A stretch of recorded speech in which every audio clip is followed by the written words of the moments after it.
Muy bien, vamos entonces a dar el uso de la palabra al doctor César Delgado Guembes para que nos exponga sobre los proyectos de reforma constitucional relativos a las causales de incapacidad del presidente de la República. Agradecemos su presencia, doctor Delgado Guembes, le damos la bienvenida y lo dejamos en el uso de la palabra. Muy buenos días, señora presidenta, doctora Echaíz, doctora Adriana Tudela. Como siempre, es un placer y un honor estar con ustedes compartiendo algunos minutos. Mi especialidad es el derecho parlamentario como una rama del derecho constitucional. No soy propiamente un experto en toda la Constitución, sino en particular en lo que se refiere a los procesos parlamentarios. Dado que el tema que está en materia de la agenda de la comisión es el proceso de vacancia presidencial y que el Congreso es el órgano competente para pronunciarse respecto de los pedidos o propuestas de vacancia del presidente de la República, estoy ante un tema que me resulta de alguna forma familiar. Uno de los problemas más importantes que está relacionado con el proceso de vacancia presidencial es que uno de los distintos temas o materias en razón de los cuales el presidente de la República puede ser vacado es un tema vinculado a su moralidad. Este ya es un problema que trasciende la esfera consuetudinaria del derecho, porque hay quienes han sostenido a lo largo de los siglos que derecho y moral son dos campos inconexos. Hay otros, sin embargo, que sostienen que no hay acto legal que a la vez no sea un acto moral. Y una tercera posición, que es la de quienes sostienen que hay espacios de la legalidad y de la moralidad que están interconectados. Es decir, se trata de una relación que no es ni necesaria ni imposible, sino contingente. Hay espacios del derecho que tienen conexión con la moralidad y hay espacios de la moralidad que tienen conexión con el derecho. Uno de esos temas es el de la vacancia, respecto de la cual el Congreso de la República puede declarar la permanente incapacidad moral del presidente de la República. A mucha gente le repele que se hable de una causal como la de la moralidad, de la cual pueda derivarse el cese o el licenciamiento del presidente de la República, que podría ser removido por el Congreso. Precisamente los proyectos que se han presentado de manera casi uniforme postulan que debe interpretarse que el concepto de incapacidad moral debe más bien interpretarse como un concepto de incapacidad mental. Me voy a referir a esos temas en particular, pero a la vez es importante tener presente que en el desarrollo del derecho, de las teorías del derecho, de la filosofía del derecho en particular, a partir de la segunda mitad del siglo XX, se ha iniciado un desarrollo especial en la teoría del derecho, mediante la cual la postulación del Estado constitucional del derecho exige que las decisiones legales, tanto del Congreso como de la Judicatura, integren en la interpretación y en la aplicación del derecho elementos que no son solamente positivos, es decir, que no cabe utilizar solo la regla de la subsunción, que es aplicable cuando nos encontramos ante reglas.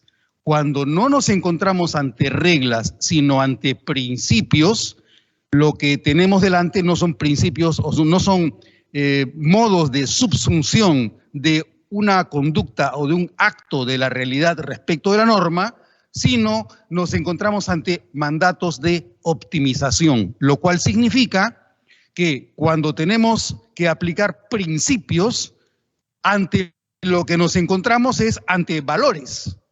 Y si quien tiene que aplicar los valores se encuentra en un Estado constitucional del derecho, estamos hablando de manera específica de valores constitucionales. Es decir, ese es el puente entre el Estado de Derecho y la aplicación de la moralidad en la operación que realizan tanto el Congreso como la Judicatura. Esta no es una función ajena al Congreso, por el contrario. El Congreso tiene mandatos de optimización de la moralidad pública a través de su función de direccionamiento político. Esto quiere decir a lo que los italianos le llaman el indirizzo político. ¿Cuáles son los principales supuestos en los que el Congreso realiza un direccionamiento político y por lo tanto aplica criterios que no son objetivos, no se basan en la regla de la subsunción, sino de la optimización de valores constitucionales? Nos encontramos, por ejemplo, entre los casos más notables probablemente, el caso de la designación y remoción de los ministros de Estado. Esa es una de las dimensiones en las que el Congreso evalúa, y no evalúa solamente el comportamiento normativo o positivo, evalúa mucho más que eso. La evaluación política del Congreso también se sustenta en valores constitucionales que examina y que monitorea la representación nacional cuando debe tomar la decisión de si avalará o no avalará la composición del gabinete, si dará o no dará confianza, si censurará o no censurará al gabinete o a uno cualquiera de sus ministros. Ese es el primer caso. El otro caso que también revela la potestad del Congreso como agente de revisión de la moralidad y de la ética pública es cuando el Congreso designa y remueve al defensor del pueblo. El artículo 161 de la Constitución señala que el Congreso puede, así como ratificar o designar al defensor del pueblo, también lo puede remover. Y la remoción no está tasada, no es una remoción reglada, tiene que ponerse ante una situación ambigua, genérica, respecto de la cual debe encontrar contenidos que sean afines a los valores constitucionales y desarrollar una racionalidad para poder tomar la decisión de si se remueve o no se remueve. Y lo mismo va a ocurrir con tantos otros casos en los que el Congreso es un agente de la ética pública en su labor de direccionamiento, de conducción del país.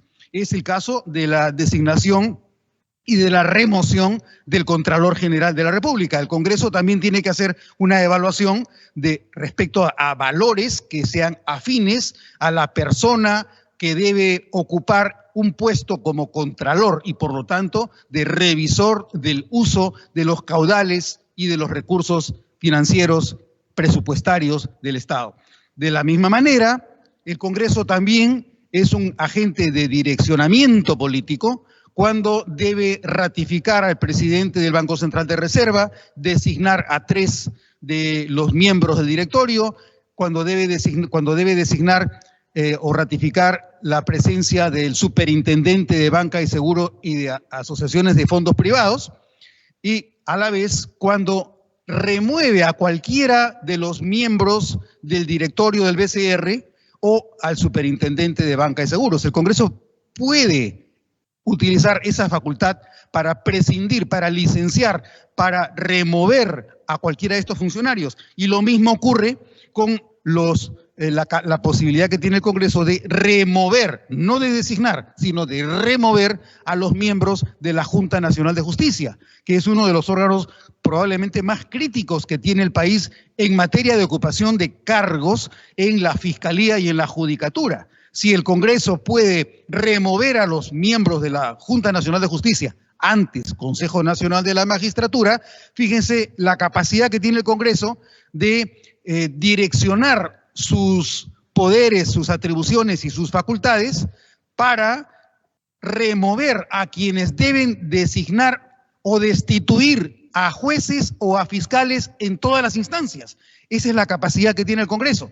De igual manera que, como está ahora en proceso en el Congreso también es quien nombra a los magistrados del Tribunal Constitucional y si bien no los puede remover como puede remover a todos los otros funcionarios, el Congreso, a diferencia de lo que ocurre en la mayoría de los países occidentales, en Europa continental, por ejemplo, eso es inconcebible, que el Parlamento pueda realizar un antejuicio político, un impeachment contra los miembros del Tribunal Constitucional. En el Congreso peruano sí se puede, porque es una atribución que prevé la Constitución y que justamente es la que de alguna manera niega la tesis de que el Tribunal Constitucional peruano es el máximo o supremo intérprete de la Constitución. Se ha copiado un contexto,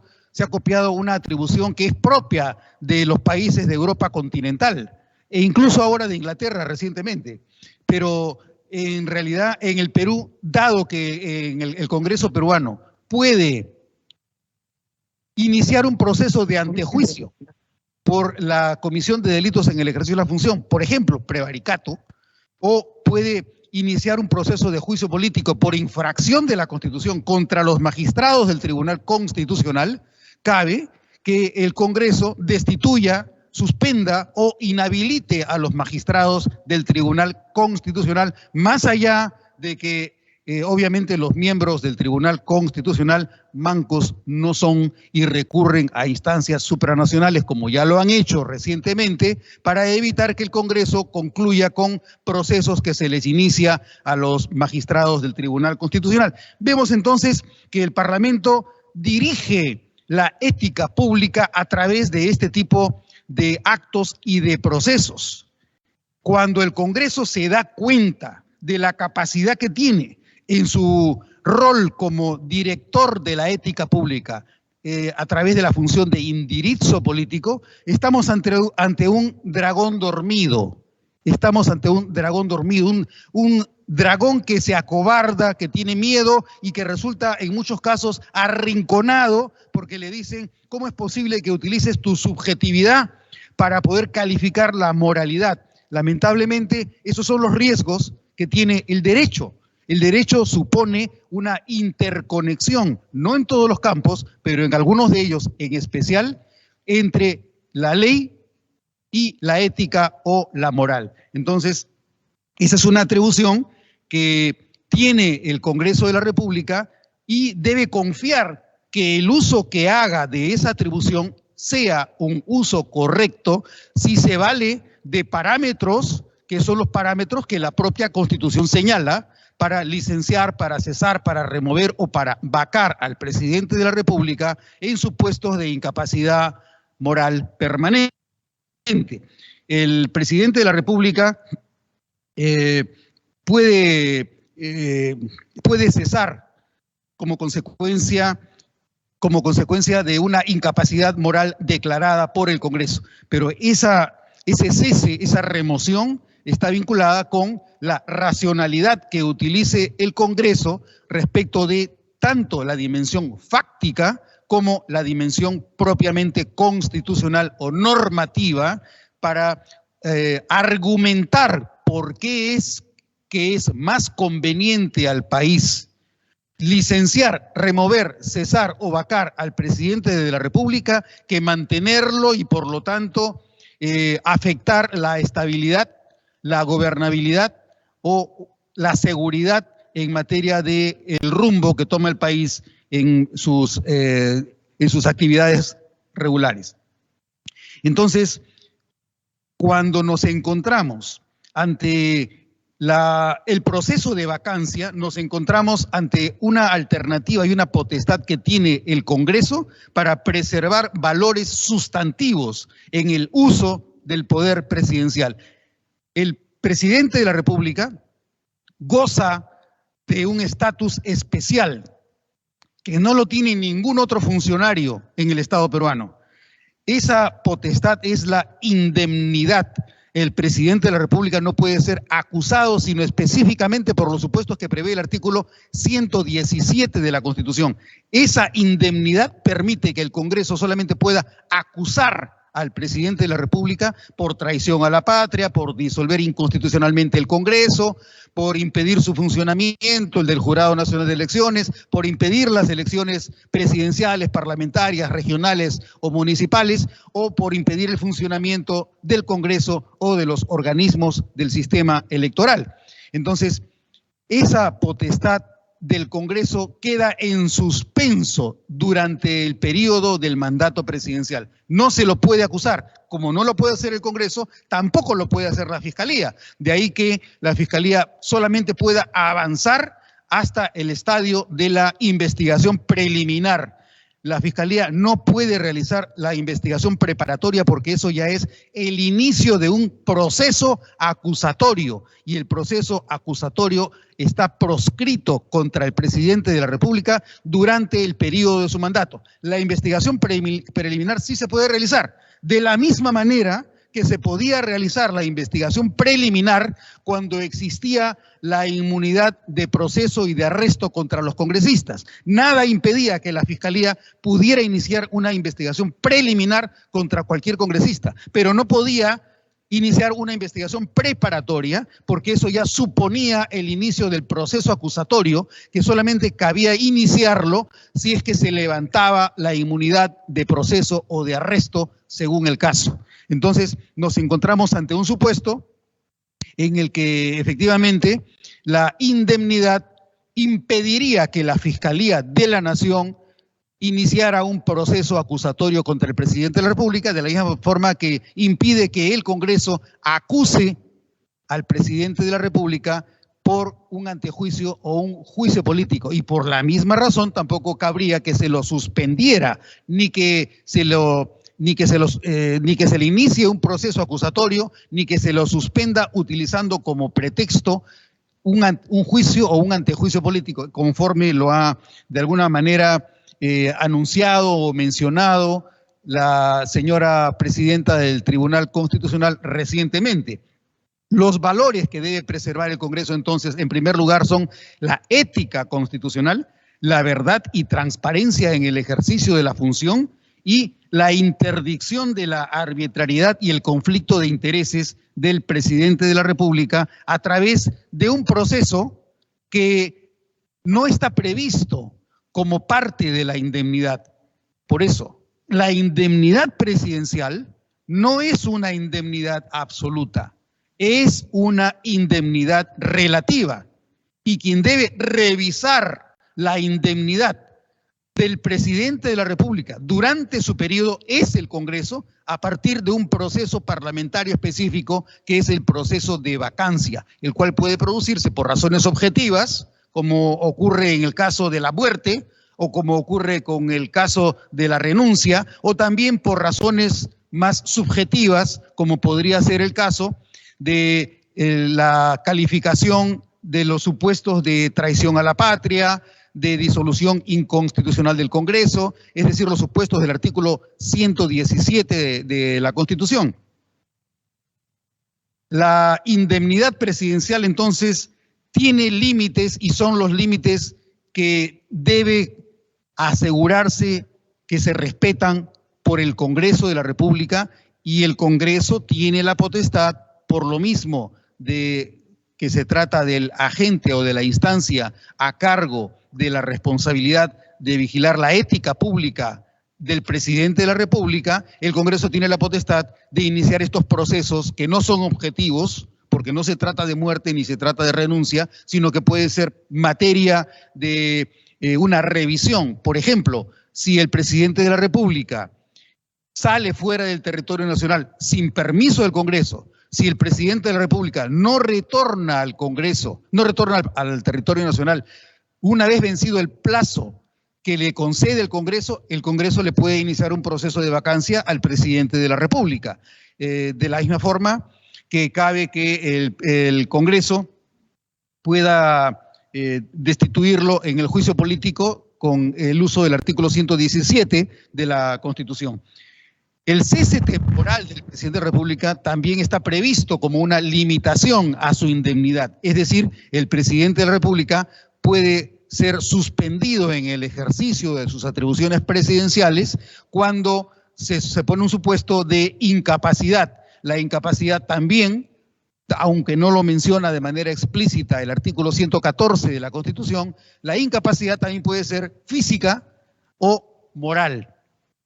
Frente a esta situación, nos encontramos con un supuesto en el que hay un análisis del espacio, de las condiciones sustantivas en el ejercicio de la función. Hay un espacio en el que el Congreso debe definir una calificación moral o ética de la conducta, del comportamiento, de los actos del presidente de la República. Pero también hay una dimensión que no es propiamente sustantiva, sino procesal. La parte procesal es la que tiene que ver fundamentalmente con los votos. Y ese proceso es el que prevé el artículo 89A del reglamento del Congreso, mediante el cual se señala cuáles son los requisitos para presentar una propuesta, cuáles son los requisitos para admitirla, cuáles son los requisitos para que se realice la audiencia, cuáles son los requisitos para que se suspendan los plazos específicos de citación y de conocimiento de la causa. Con 104 votos se puede tomar la decisión de que, sin perjuicio de la presencia del presidente de la República, el Congreso tome una decisión de inmediato, debido a la flagrancia de la inconducta o la indignidad que pueda reprochársele al presidente de la República. Entonces, la dimensión procesal se agota en la dimensión exclusivamente decisionista. El Congreso es quien puede tomar la decisión de vacar o de no vacar, pero la dimensión sustantiva es en la que el Congreso debe actuar desde el punto de vista argumentativo, discursivo, sustentando la racionalidad de su decisión a partir de los valores constitucionales que han sido infringidos, que han sido lesionados, que han sido vulnerados por el presidente de la República. Entre las propuestas que se han presentado, se señala que como este criterio de moralidad es tan vago, tan intangible, tan difícil de precisar, entonces prescindamos del concepto de incapacidad moral porque nos aleja de la objetividad. Así como se duda sobre la capacidad argumentativa del Congreso, de la capacidad del Congreso para justificar, para fundamentar en valores constitucionales el reproche, la indignidad que se le hace al presidente de la República, de la misma manera hay quienes sostienen que para evitar ese riesgo que pudiera representar en la arbitrariedad con que pueda operar el Congreso, entonces hay que eliminar ese concepto de incapacidad moral y reemplazarlo por el concepto de incapacidad mental, que se arguye, se sostiene, se opina que es un concepto que tenía otro contenido en el siglo XIX y que en el siglo XIX, cuando se hablaba de la incapacidad moral, se estaba hablando de la incapacidad mental. Efectivamente hay casos en los que se utiliza el concepto de moralidad con una connotación o con un contenido distinto al que utilizamos durante el siglo XX y durante el siglo XXI. Por ejemplo, en Francia se sigue utilizando el concepto de persona moral. La persona moral es la persona jurídica. Es un distinto concepto que el que manejamos hoy día. Nosotros en el Perú no utilizamos persona moral para referirnos a una empresa o a una sociedad anónima o a una sociedad en comandita, etcétera, etcétera, etcétera. Pero en el siglo XIX también existía un concepto de incapacidad moral que no se reducía al concepto de incapacidad mental.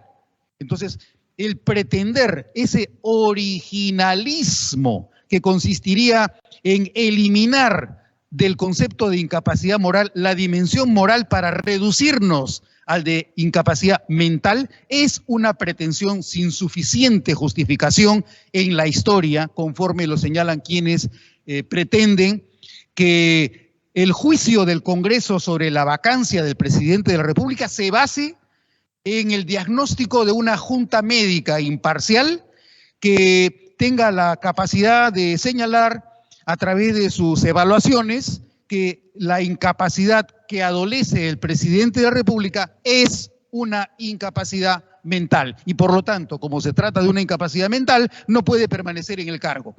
Entre los casos en los que cabría aludir a una incapacidad mental en el ejercicio de la función del presidente de la República como inhabilitante de su permanencia en el cargo, podemos distinguir dos distintos tipos de incapacidad mental.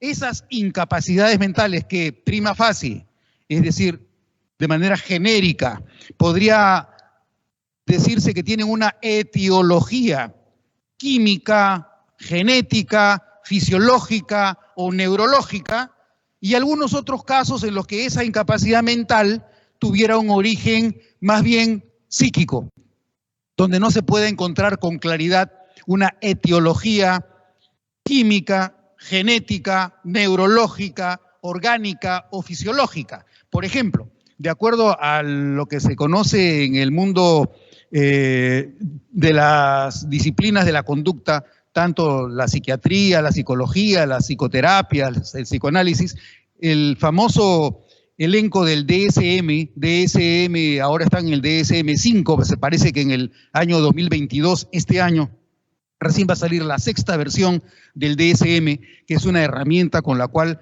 se mide y se diagnostica estadísticamente los casos de desórdenes mentales. De acuerdo al DSM-5, podríamos hablar de algunas enfermedades o desórdenes mentales que tienen una base orgánica, como podría ser, por ejemplo, el autismo, la psicosis, el síndrome de Tourette, los desórdenes de desarrollo intelectual, las distimias, la hiperactividad y el déficit de atención, el mutismo ansioso, los desórdenes de identidad disociativa. Esos son algunos de los casos en los que cabe entender que los desórdenes o incapacidades mentales tienen definitivamente un origen químico, un origen genético, un origen fisiológico o un origen orgánico o neurológico. Pero hay otros casos de desórdenes mentales que no tienen con claridad la misma etiología, como podrían ser los casos de parafilias, la bulimia, la anorexia, las patologías narcisistas. Estas experiencias nosotros las hemos conocido en nuestra experiencia histórica no muy lejana. La disforia de género y de identidad de género también están incluidas en el DSM-5. Los desórdenes adictivos, los trastornos obsesivo-compulsivos, TOC, así como las psicopatías o las sociopatías. Algunas de estas enfermedades o desórdenes mentales pueden observarse en el terreno de la moralidad, pero hay algunas que no son observables. Por ejemplo, sería fácil observar a un presidente que padeciera de una psicosis alucinatoria o delirante, a un presidente que padeciera de bipolaridad,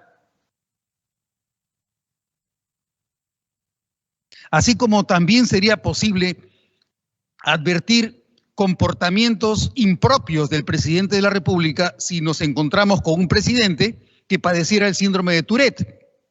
El síndrome de Tourette consiste en que la persona tiene tics mecánicos que no puede controlar. Entre esos tics, algunos pueden ser, por ejemplo, la coprolalia. Todos sabemos de Martín Adán, por ejemplo, que era coprolálico y también era dipsómano.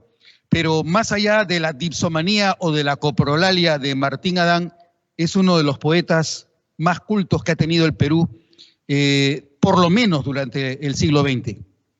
Más allá de su coprolalia, sin que él fuera una persona a la que se la hubiera diagnosticado con el síndrome de Tourette. Pero más allá de estos tics como la coprolalia consistiría en que de repente estoy hablando y suelto lisuras a diestra y siniestra, y el auditorio ante el cual yo me encuentro se da con que el presidente de la República comienza a mentarle la madre al primero que tiene a su costado, y eso no lo puede controlar. Ese es el desorden mental. El desorden consiste en el tic, que consiste en decirle lisuras a quien se le ocurre, porque le sobreviene ese mecanismo, esa deficiencia de carácter químico, genético, neurológico o etcétera. Pero así como podemos tener como síndrome de Tourette la coprolalia, también podemos tener la copropraxia. La copropraxia es un paso más delicado porque nos encontramos ante una situación en la que el presidente de la República, por ejemplo, de repente comienza a hacer gestos obscenos. ¿Se imaginan ustedes el presidente de la República en Colombia, en Nueva York, en Viena, donde sea, y de repente, debido a su síndrome de Tourette, comienza a hacerle así a la gente, o si no, le hace así a la gente?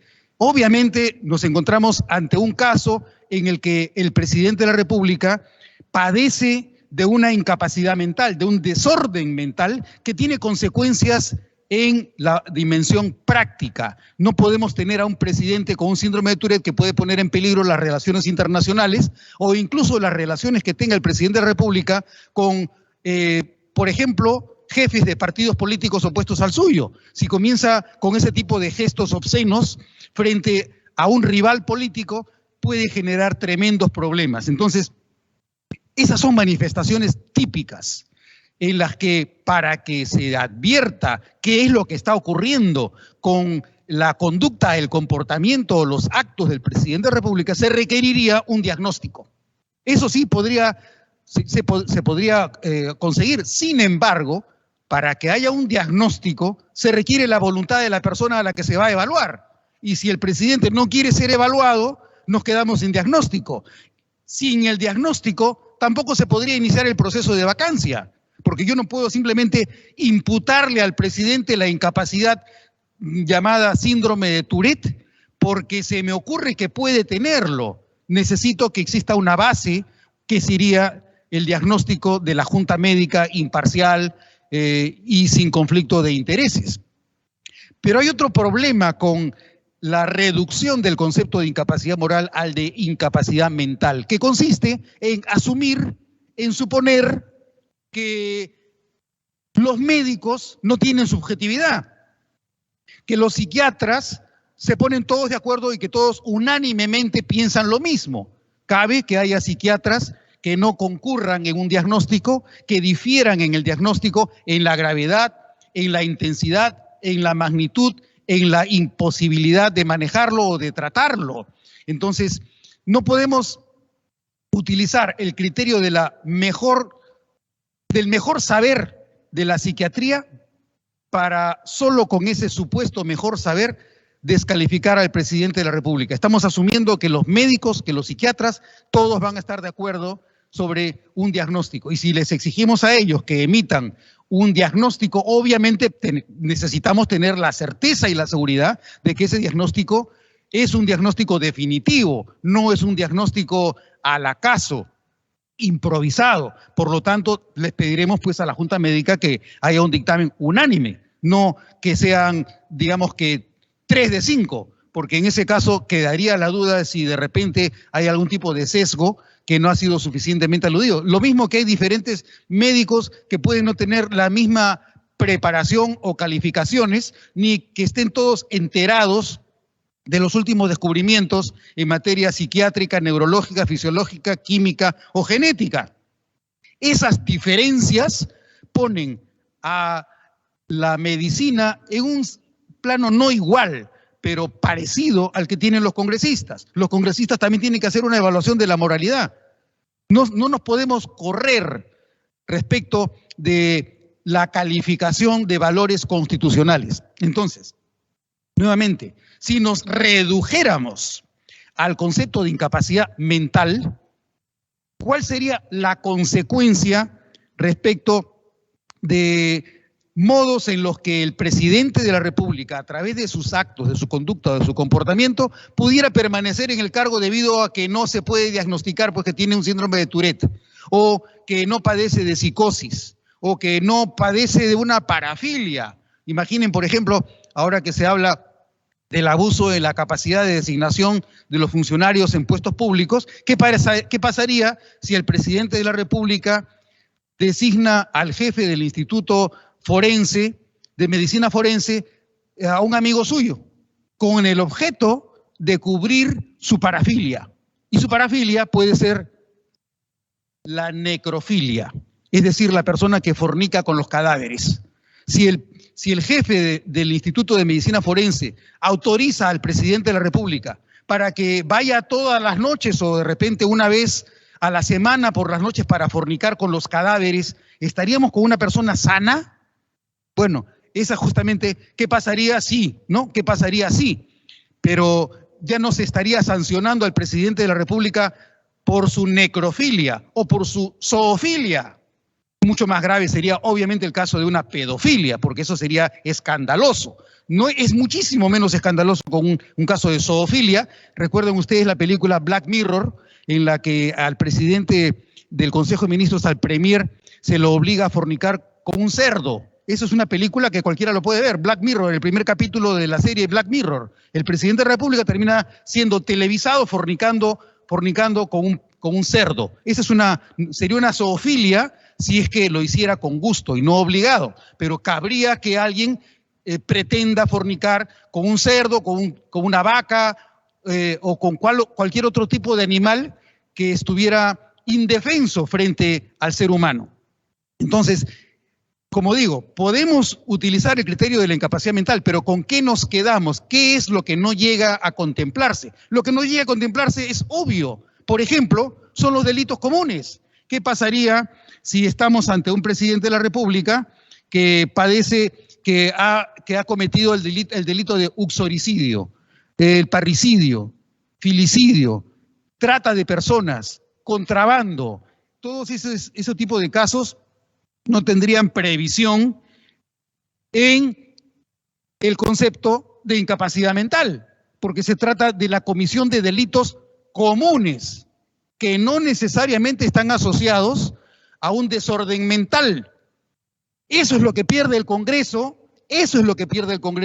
si es que reducimos el concepto de incapacidad moral al concepto de incapacidad mental. Y así, como en el caso de los delitos comunes, por supuesto que habrán también otros casos que tendrán que ver con supuestos que se vienen ventilando en la opinión pública, como los que motivaron la vacancia del señor Vizcarra, como obstrucción a la justicia, como falta de transparencia. La transparencia es un valor constitucional, entonces faltar a la verdad, ese tipo de criterios, obviamente ahí no hay delito común, pero hay un espacio dentro del cual no podemos permitir que un presidente de la República que personifica a la nación, que es jefe de Estado, que es jefe de gobierno, se comporte de un modo que riñe con valores constitucionales y políticos elementales que le correspondería al Congreso calificar.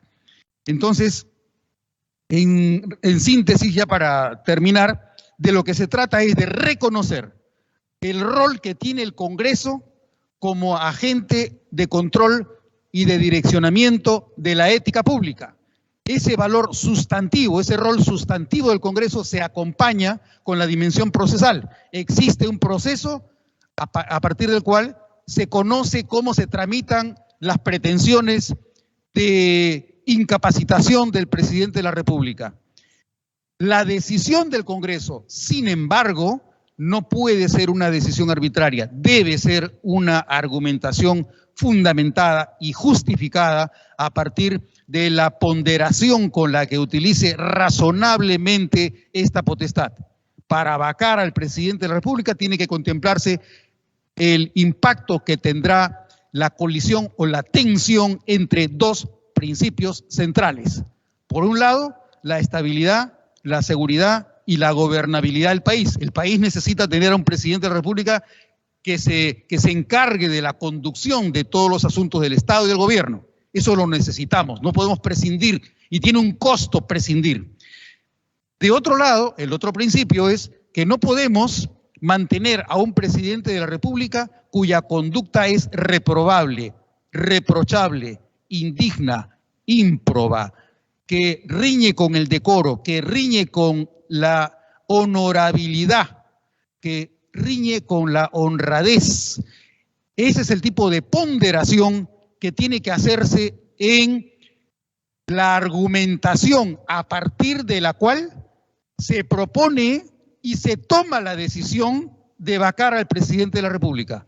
Probablemente no se llegue a un acuerdo unánime, pero de lo que se trata es de procurar llevar la racionalidad constitucional al seno de la representación nacional. La representación nacional también es una representación que se legitima cuando argumenta la constitucionalidad a partir de actos reprobables del presidente de la República. Con eso doy por concluida mi presentación, señora presidenta. Muchas gracias.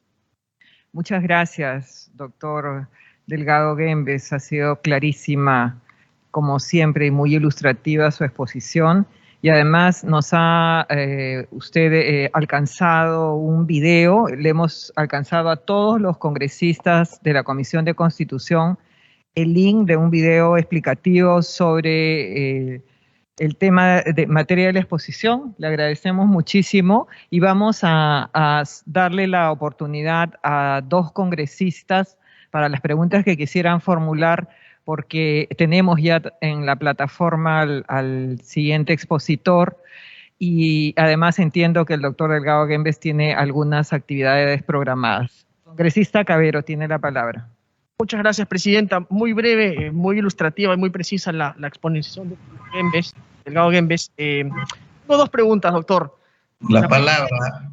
Bajo la lógica de su argumentación, digamos, el artículo 99 los funcionarios sujetos a juicio político, se podría concluir que el artículo 113 es una forma, digamos, inciso 1, es una forma específica de juicio político para el presidente de la República que no está contemplada en el artículo 99. Eso que quisiera preguntarle como primera pregunta. Y como segunda pregunta, cuando se habla de los parámetros de constitucionalidad de este, digamos, juicio político, que sería el artículo 113, esos parámetros, muchos de ellos no están regulados a nivel constitucional, sino están regulados a nivel reglamentario, a nivel legal, ¿no? En el reglamento del Congreso, que tiene rango de ley. Bajo esa lógica, quisiera preguntarle su opinión sobre la chica Pacheco que viene. Como era antes, el número de votos requeridos para poder vacar a un presidente de la República. ¿Por qué la razonabilidad o la racionalidad de los 2/3 y no, por ejemplo, no sé, de los 4/5 o de la mitad más 1, que se podría modificar vía reglamento, ¿no? Quisiera preguntarle esas 2 cosas. Muchas gracias. La palabra, presidenta. A ver, vamos a darle el uso de la palabra al congresista Balcázar, pidiéndole, sí, por supuesto, la brevedad del caso porque tenemos ya otro invitado esperando. Bueno, en vista que es la brevedad lo que impera, no obstante que el tema es de suma importancia y le hemos escuchado al ponente con mucho conocimiento del tema parlamentario, nos ha hablado de principios, nos ha hablado de valores, nos ha hablado de optimización versus principios, de subsunción, y lo que queda preguntarle es al ponente, ¿por qué tendríamos que modificar la Constitución, el artículo 103 en su conjunto y no solamente el precepto del asunto de la incapacidad física o mental? Y ya se ha escudriñado en varios temas, porque de todo lo escuchado y dicho, lo que yo quedo con la sensación de que se trata de una referencia académica gramatical, pero no contextual. Lo que se necesita acá es lo contextual, lo argumentativo. Y se supone que el Parlamento, para tener esas facultades de poder pretender modificar la Constitución tan ampliamente, se supone que el Congreso es una institución democrática en el Perú que supera a un Congreso alemán o un Congreso norteamericano. Estamos viendo que las últimas acontecimientos que hemos tenido en el Perú de parte del Congreso han sido dos actuaciones contra la presidencia de la República altamente cuestionables. Entonces yo creo que este asunto de la reforma, lo único que podría justificarse tal vez es la modificación de este inciso para precisarlo. Habida cuenta que la moral es un concepto sumamente subjetivo y donde no vamos a poder de acuerdo. El doctor no me podrá dejar de mentir de que tanto los presocráticos como Platón en su Ética habían discutido ya este tema de la moral y decían que era sumamente relativo y que solamente con un concepto intelectivo podría generar una diferencia con la ética. Más allá de esa connotación, yo entiendo de que el discurso del profesor tendremos que tomarlo en sus justos términos, porque efectivamente se requiere aquí una concepción de alta calidad académica y constitucional que permita dar un ejemplo a los peruanos a través del Congreso de que no podemos estar llegando a una suerte de modificación de la Constitución simplemente para vacar al presidente de la República. Yo creo que el contrapeso también no se ha dicho nada. Yo creo que acá habría que escuchar de repente a los otros ponentes. Yo no entiendo todavía cómo es que esta argumentación constitucional esté alejado de lo que el profesor había dicho, los principios, valores, etcétera, la subsunción que ya no se usa, ver qué es lo que está pasando con la argumentación jurídica, qué es lo que está pasando con la razón práctica que tanto en los años 50 y 60 aquietó tremendamente a Robert Alexis, cuando se inspiró en Habermas. Yo creo que esta circunstancia que nos permite a nosotros ahora tener un conocimiento pleno de que la constitucional en el Perú está para diseñarlo. No es un asunto acabado, es un país sumamente dividido.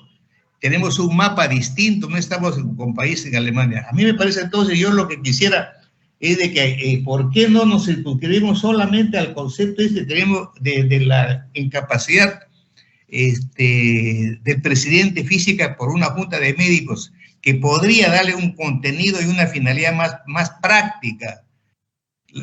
Aquí me quedo, por favor, señora presidenta, no puedo continuar dado el término que se me ha fijado, pero sí le invocaría al profesor, ¿por qué tendríamos que llegar a tan amplia capacidad de poder modificar con un parlamento que todavía no nos hemos legitimado?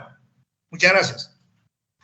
Muchas gracias, congresista Balcázar. La palabra, señora presidenta. Congresista Cutipa. Cerrón.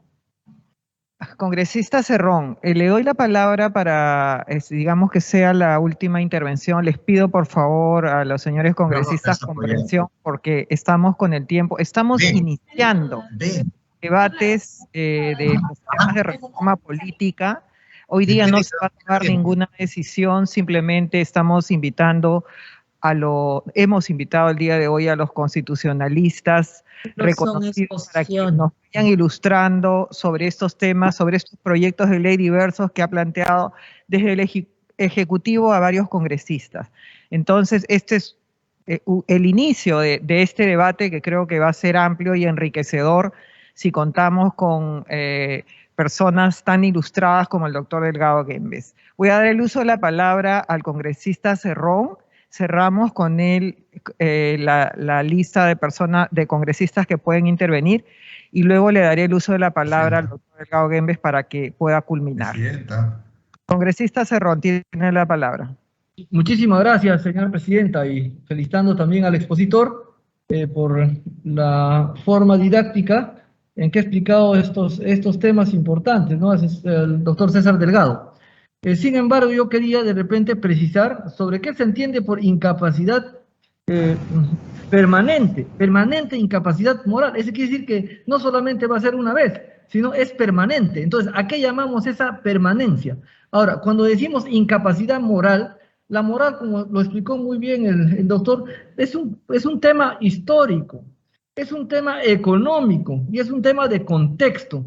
Entonces, cuando se pretende aquí, a través de un reglamento, modificar la Constitución, quiere decir que el reglamento va a estar por encima de la Constitución con un afán de querer vacar al presidente, que trasluce una intención golpista. Yo quisiera más bien ver este tema de la moral, cómo se entiende desde esa vertiente. Muchísimas gracias. Gracias, congresista Cerrón. Vamos a dar toda la palabra al congresista, al doctor César Delgado Guembes. Muchas gracias, señora presidenta. Me permitiría previamente hacer mención al video que he tratado de hacerles alcanzar. Lo he preparado y lo he colgado en mi canal en YouTube con el propósito precisamente de aclarar la dimensión de los parámetros que en realidad no tienen ningún tipo de regulación en el reglamento del Congreso. Esos parámetros son consecuencia del desarrollo que se realiza en materia de los estudios de argumentación jurídica, entre otros, por ejemplo, Robert Alexi, que es uno de los que más ha desarrollado el test de proporcionalidad y de ponderación. Creo que la lectura de los textos sobre argumentación jurídica, Perelman, Alexi, Moreso, etcétera, permitiría encontrar una mejor definición de cuáles son los parámetros que ayudarían a que el Congreso tome una decisión razonada de la decisión mediante la cual decide vacar al presidente de la República. Precisamente lo que señalaba el señor Balcázar es lo que más llama la atención, que hasta probablemente la primera mitad del siglo XIX, el único concepto que se manejaba era que las esferas del derecho y de la moral eran incompatibles, no debería mezclarse una cosa con la otra. Ese concepto primitivo de la relación entre derecho y moral ha cambiado sustancialmente, en particular a partir del concepto del Estado constitucional de derecho, mediante el cual de lo que se trata es de que todas las distintas ramas del derecho traten de alcanzar su sustento en principios constitucionales, principios y valores constitucionales. Entonces, es la constitucionalización del derecho la que permite que nos encontremos en una distinta dimensión, que es la dimensión deliberativa, la dimensión discursiva, la dimensión argumentativa. Es porque el derecho se basa en la argumentación que se cree que se puede procurar la integración entre la moral y el derecho. Una moral que tiene un sustento fundamentalmente constitucional. Entonces, eso es en principio en cuanto a lo que se ha mencionado de los parámetros. El congresista Cabero preguntaba de manera específica si se puede entender que el concepto que maneja la Constitución en el artículo 113, inciso 1, es un tipo de juicio político distinto al juicio político que se refiere a los artículos 99 y 100 de la Constitución.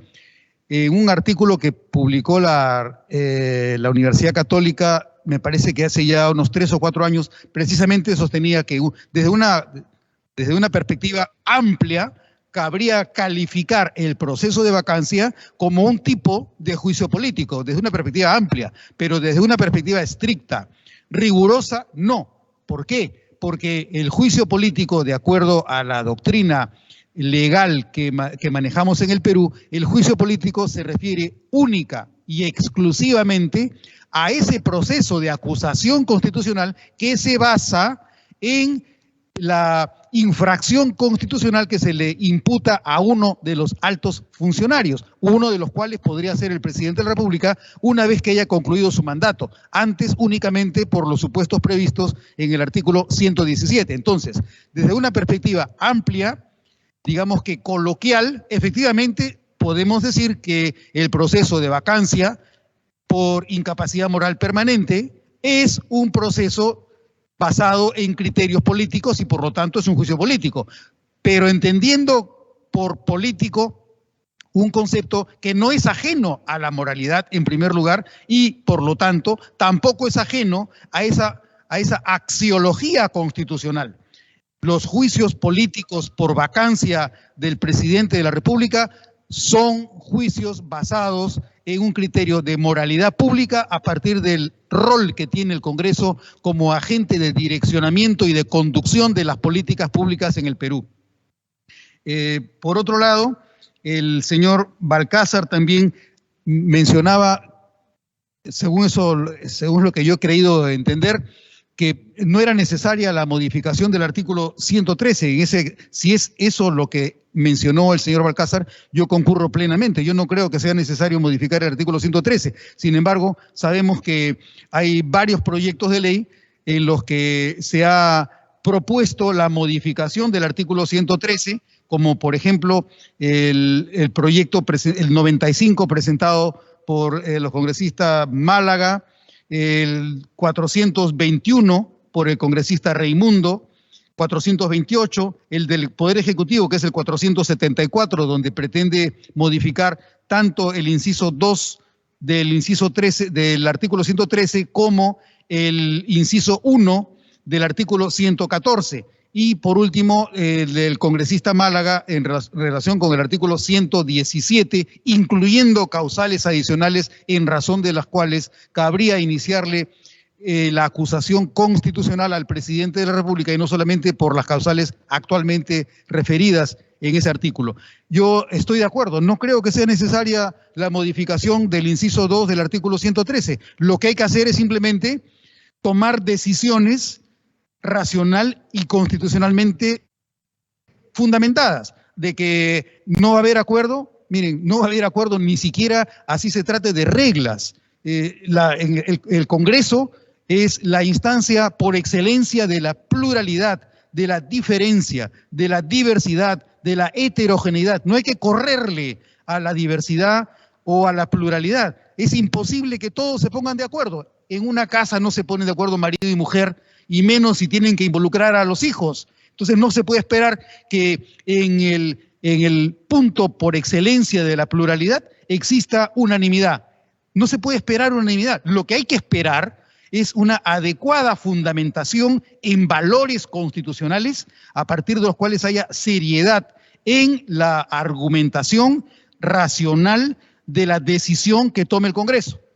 La dimensión procedimental, la dimensión procesal exige un determinado número de votos, pero la dimensión sustantiva exige la racionalidad de las decisiones. El congresista Cabero también mencionaba sobre la posibilidad o la conveniencia de reducir el número de votos necesarios para decidir la vacancia.